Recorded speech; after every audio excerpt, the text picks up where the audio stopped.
Bismillahirrahmanirrahim. Bismillahi wa bihamdih. Assalamualaikum warahmatullahi wabarakatuh. Para subscriber yang dirahmati oleh Allah Subhanahu wa taala, semoga kita semua selalu dalam keadaan sehat walafiat, panjang umur, murah rezeki yang halal, selamat dunia wal akhirah, mati dalam husnul khatimah, mati dalam husnul khatimah, mati dalam husnul khatimah, masuk surga bighairi hisab, masuk surga bighairi hisab, masuk surga bighairi hisab, selalu dalam ridha dan maghfirah Allah Subhanahu wa taala fid dunya wal akhirah, selalu dalam pemeliharaan Allah Subhanahu wa taala dari segala macam mara bahaya dunia dan akhirah. Amin, amin, amin, amin. Allahumma amin ya Allah ya Rabbal Alamin, ya mujibas sa'ilin, ya ghiyathal mustagithin. Agisna, agisna, agisna, agisna, agisna, agisna, agisna, agisna ya Allah ya Rabbal Alamin.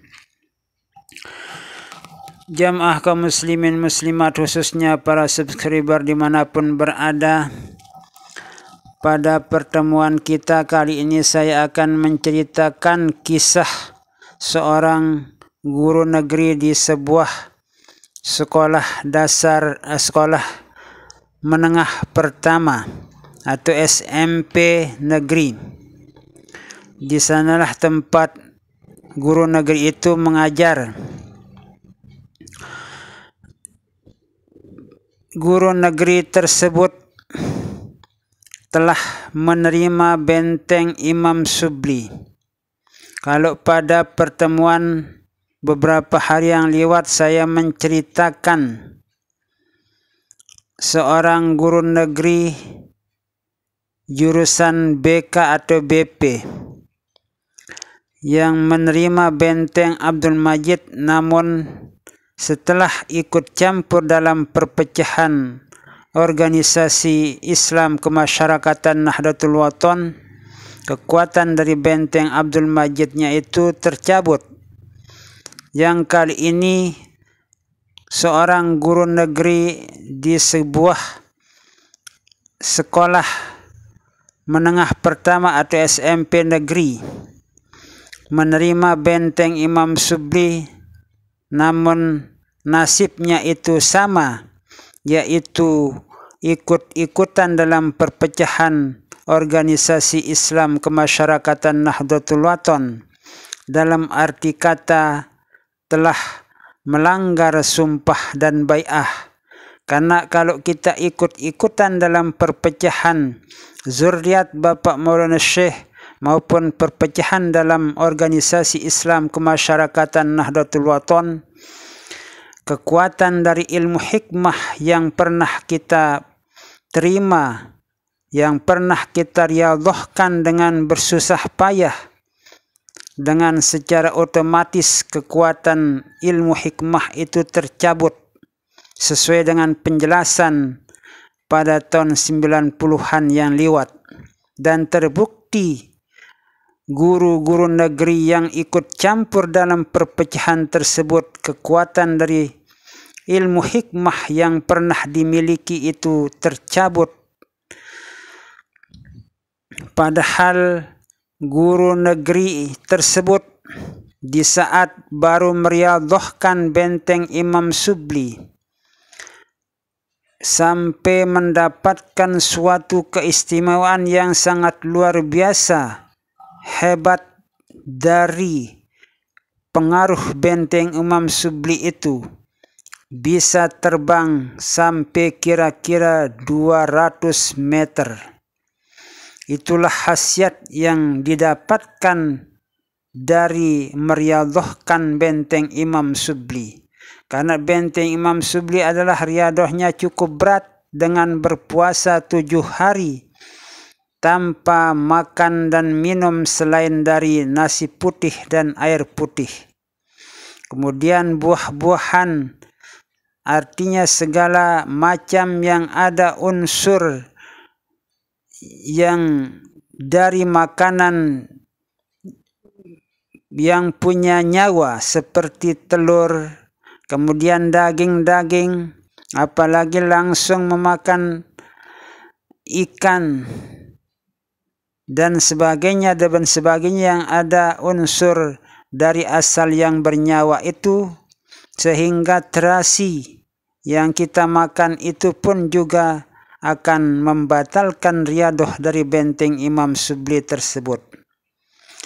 Begitu beratnya riadah benteng Imam Subli, namun karena telah dilanggar sumpah baiatnya oleh guru negeri tersebut yang tidak perlu kita sebut namanya dan tidak perlu kita sebut asal usul guru negeri tersebut.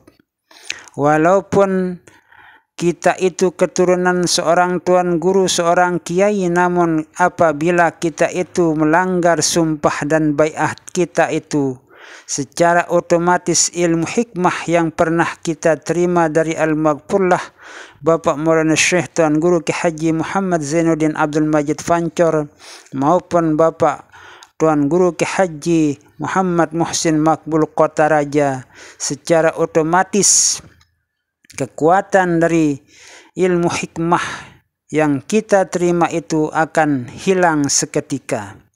Nah, itulah yang dialami oleh guru SMP negeri itu. Di saat dia baru meriadohkan benteng Imam Subli itu sampai bisa terbang kurang lebih 200 meter.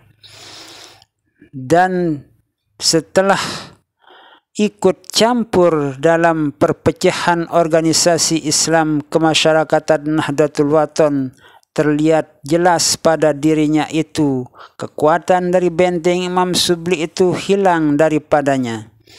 Di saat dia mengajar di sebuah sekolah negeri, SMP negeri, kebetulan ada seorang siswanya yang cukup nakal di kelas di mana tempat guru negeri itu mengajar. Lalu kemudian si siswa yang nakal itu diperingati dengan peringatan yang tidak membahayakan bagi dirinya. Namun karena merasa malu si siswa tersebut, akhirnya siswa tersebut melapor kepada orang tuanya dengan laporan yang terlalu berlebihan. Mendengar laporan anaknya itu yang tidak sesuai dengan kenyataannya, maka orang tuanya itu datang mencari si guru negeri tersebut ke sekolah di mana anaknya itu belajar. Lalu kemudian si bapaknya mencari gurunya itu lalu menamparnya dan memukulnya. Namun kekuatan dari benteng Imam Subli sudah sirna, akhirnya si guru negeri itu menjadi loyo, dan dari sebab dipukulnya, ditamparnya si guru negeri itu oleh wali murid tersebut yang menyebabkan dia pindah dari sekolah tersebut.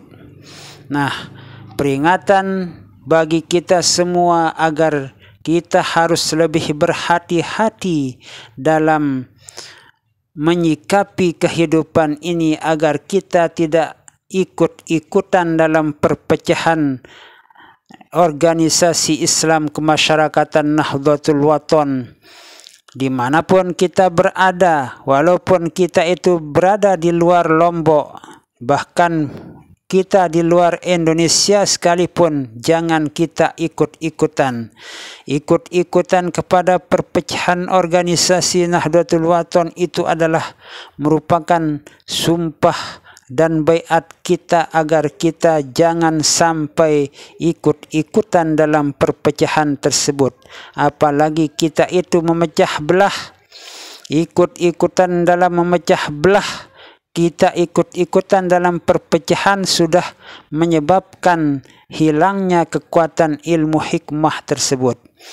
Nah, terima kasih atas penjelasan dan cerita kisah yang saya sampaikan ini, insya Allah nanti akan saya sampaikan juga beberapa kisah yang lain tentang kisah seorang guru negeri SD yang sudah menerima benteng Imam Subli.